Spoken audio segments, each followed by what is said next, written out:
In February of 1959, a group of 9 hikers set out on what should been a straightforward journey through the Ural Mountains in Russia. Experienced and confident, they were familiar with the harsh conditions of the snow-covered wilderness.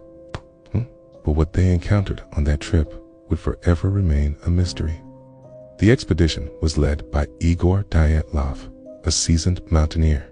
The group camped on a slope known as Dead Mountain, a desolate place where the wind howls like a predator stalking its prey.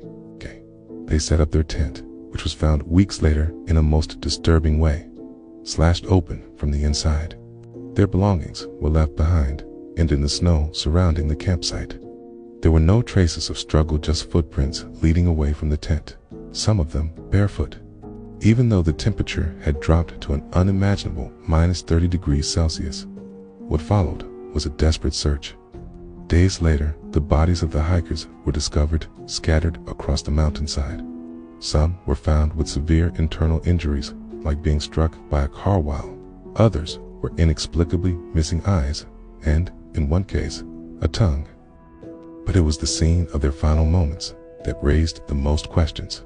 One of the hikers, found far from the camp, had made a futile attempt to light a fire, his hands frozen in an agonizing position, as if he had tried to protect himself from something unseen. Another was found wrapped in a shirt, his only defense against the bitter cold. Their final movements seemed like a desperate, frenzied flight, yet the footprints in the snow told no story of pursuit. Speculation soon ran wild. Some suggested an avalanche, nature's brutal hand coming down upon them, but others believed that wasn't the cause. A few argued that the hikers had been victims of a secret Soviet military test gone wrong. Others believed in the paranormal, a Yeti stalking them through the dark. As for the theory that held the most weight, no one knows.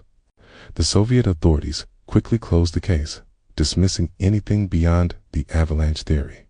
Yet, whispers persist in the cold Russian mountains.